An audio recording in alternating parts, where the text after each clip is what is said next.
Olá, estamos aqui com mais um bate-papo com o Tarcísio, hoje recebendo o Gregório, tendo o prazer e alegria aqui de conversar com o Gregório do Vivier, aqui no bate-papo com o Tarcísio. Gregório, eu queria começar agradecendo tua presença aqui, para a gente conversar um pouquinho sobre política, sobre humor, sobre tua trajetória. E eu queria começar exatamente por aí, não para você falar da tua vida pessoal, mas falar um pouquinho sobre essa coisa. Você hoje tem tanto no Porta dos Fundos quanto nos artigos que você escreve na Folha, uma grande repercussão, uma repercussão inclusive de um posicionamento crítico, progressista. Como é que foi isso? Como é que foi essa tua trajetória para chegar nessas ideias políticas, nesse tipo de postura? Pô, primeiro um puta prazer estar aqui, tá? Eu sou seu fã, como você sabe, topei na hora porque adoro, enfim. E adorei essa ideia de vir conversar com você sobre isso. E a minha veia política, na verdade, desde moleque, assim, na escola, tinha uma escola, eu estudava, aliás, aqui perto de São Laranjeiras, no Liceu Molher, e tinha uma escola, tinha uma vibe de incentivar um pouco isso. Era representante de sala, era representante depois gente representantes, era representante dos alunos, todos para a escola, e batalhava, assim, no Grêmio, etc e tal. E sempre foi muito incentivado, então nasceu na escola mesmo, assim, e em casa também. Meus pais embora sejam artistas, embora sejam artistas não, exatamente porque são artistas, são engajados e são super participativos, assim, na vida política. Tem uma crônica tua muito legal que você escreve uma carta dos 16 para os 30 anos, isso. Dos 30 para os 16, né? Viu? Assim, exatamente. Muito legal. O que você acha que mudou nessa história? Assim, ela é legal nessa coisa de você pensar, né? Dos 16, o que você... Cara, eu com 16, acho que até é um pouquinho mais novo, tipo com 14, assim, embora tivesse essa vida política na escola, tudo, eu achava que era muito revolucionário você ser de direita. Eu não achava nem que eu era de direita, eu achava que eu era, como todo mundo de direita, né? É clássico o bordão de direita, não existe direita e esquerda. Eu achava que era... Por exemplo, o pessoal fala de minoria pra caramba, eu sou branco, heterossexual, eu sou uma minoria. Eu tinha esse tipo de pensamento, de me querer fazer a inversão, vamos dizer assim, de achar que a minoria já é hegemônica. Sim. Quando, na verdade, obviamente não é. E de achar que minoria é um conceito só demográfico e não é um conceito político social. Então, eu tinha um pouco essa de de não acreditar em nenhuma política afirmativa, por exemplo, de achar que qualquer interferência do Estado ela é nefasta, então era totalmente assim, achava Estado livre, e é claro que isso daí é Estado mínimo, é muito mais interessante para quem é rico, para o moleque rico numa escola particular. Então eu tinha um pouco isso e eu fui percebendo com a vida, acho que a faculdade, etc e tal, fui vendo que, na verdade, essa visão beneficia muito o privilegiado. Aquele que já é privilegiado. Exatamente. O branco, o rico, exatamente. o homem. Fui vendo né? que essa minoria, entre aspas, é uma maioria absoluta em termos de poder. Essa minoria do branco, minoria demográfica, é uma puta maioria em termos de poder, consideração de renda, etc e tal. Eu acho que esse é um processo de tomada de consciência quando a gente vai olhando essa realidade, tentando com um pouco mais atento, com um pouco mais de preocupação com o que está acontecendo ao nosso redor. Ainda do ponto de vista da trajetória, eu acho que a tua trajetória como artista, eu acho interessante como é que vocês, num determinado momento, optaram por fazer um trabalho que usava a internet, usava o YouTube, usava as esquetes e tal.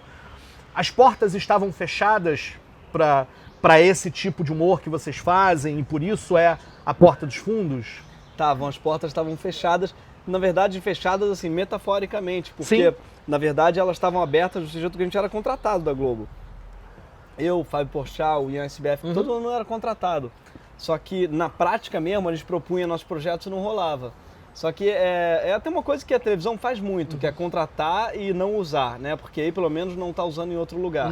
Então, a gente era contratado e ficava naquela espécie de geladeira que, na verdade, não era oficial. A gente falava, estamos super abertos a projetos, apresentava, todo mundo apresentava projetos, a gente chegava a filmar e volta e meia não ia ao ar, ou então ia ao ar e cancelava. Então era sempre muito embargado, muito difícil fazer humor na televisão aberta. Cara, e eu sou absolutamente fã do Porta dos Fundos, valeu. É fantástico de ver, de esperar o vídeo sair, de ficar encantado.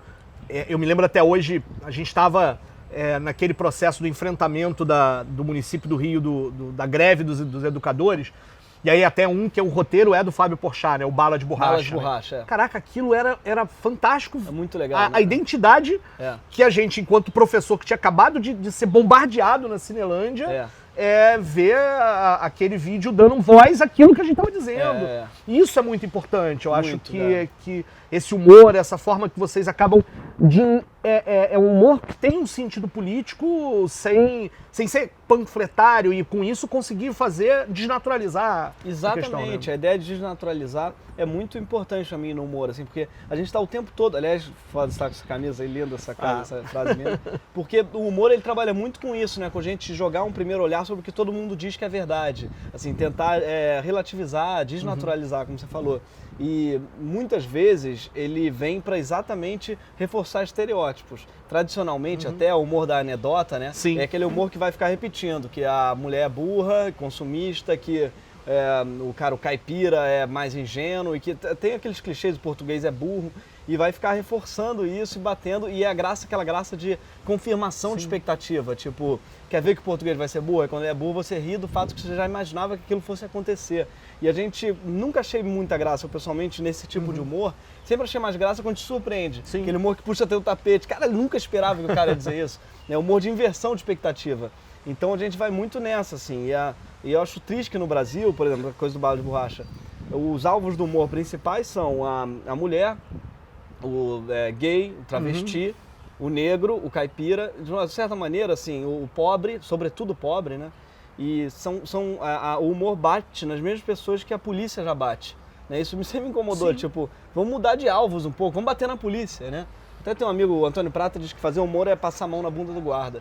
E é verdade, é muito mais isso do que você passar a mão no mendigo, né? Que às vezes o humorista se vê tá fazendo isso. Cara, você tá zoando o mendigo, o cara que tá morador de rua, tipo, é tão redundante, porque a vida já tá zoando, a sociedade já tá zoando. Então, pra mim, é muito mais engraçado bater pra cima do que bater pra baixo, né? Não, e eu fiquei impressionado, tava assistindo agora esses dias um documentário que é O Riso dos Outros. Muito legal. Que é um documentário da TV Câmara, ganhou o prêmio da TV Câmara. E o que mais me impressionou ali era tanto de um ponto de vista esse debate, que você está falando, essa questão da função, dessa perspectiva crítica do humor, social e tal, mas as esquetes que eles apresentam para demonstrar como é que uma parte do humor ainda é esse humor preconceituoso, que bate para baixo. Eu fiquei muito impressionado com algumas esquetes que lá estavam. Eu falei, caramba, ainda fazem humor desse jeito com muita gente rindo. Fazem muita gente rir. Impressionado. E aí, esses dias, eu tava lendo também para essa entrevista aqui, a entrevista que você deu agora, bem recentemente para a Folha de São Paulo, no Serafina, e tem um momento em que você diz, a frase é quase essa, né? Rir é tomar partido. Eu achei interessante, né? Me lembrou Gramsci. Viver é tomar partido, é se posicionar. Cara, exatamente. Eu acho que você não consegue. As pessoas, elas têm a ilusão de que elas podem não escolher na vida, né? Não, eu não vou escolher isso. Daí a minha atitude política é não escolher. Só que isso daí é uma atitude política muito ruim, na minha opinião, mas é político, né?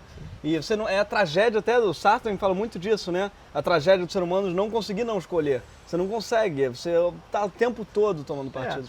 Não tomar partido é tomar partido. Exatamente. Né? Se colocar numa posição em que você não decide entre aquilo que está acontecendo é também tomar uma determinada posição sempre em função da manutenção do que está aí. Exatamente. Né? Então, quando você não toma, você acaba tomando partido do opressor, né? Assim, com aquela velha história. Isso. Você acaba tomando partido E, cara, isso daí é um negócio que no humor é das áreas mais difíceis de você convencer. Porque as pessoas elas já entendem um pouco que a maneira que você...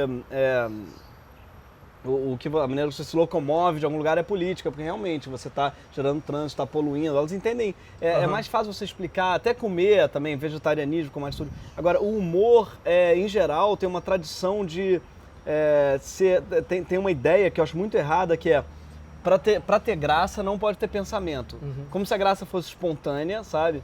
E logo estragasse, assim, fosse algo que contaminasse a piada.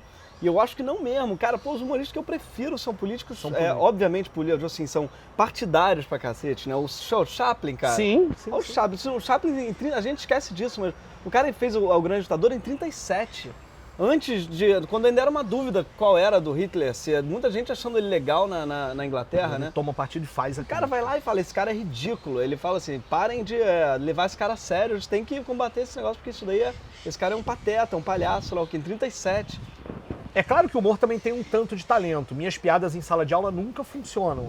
Duvido, pô. Porra, nunca funciona. Na verdade, eu uso a falta de humor como humor. Tá, eu entendi. conto aquela piada que ninguém gosta e aí fico explicando a piada como forma de fazer os alunos rirem do ridículo que era aquela piada. Eu toda vez que vou falar de colonização portuguesa, eu falo, lembre-se que coroa portuguesa não é a velhinha que mora em Lisboa. É horrível, mas todos riam, você riu, tá vendo? Essa era a forma do que está colocado. Mas deixa eu tentar ainda puxar um pouquinho sobre essa coisa do Porta. E assim, brincadeira dessa história, meu humor realmente é ruim. Depois tu me empresta algumas piadas pra eu contar, meus alunos vão gostar depois que tenham piadas melhores em sala de aula. Se melhorar, vocês já sabem de onde vem. Mas deixa eu te perguntar uma outra coisa ainda sobre a coisa do Porta dos Fundos, que essa história é o seguinte, vocês atingiram, né, pela Porta dos Fundos, usando a internet, usando o YouTube, um público cada vez maior, né? É impressionante, é um fenômeno, né?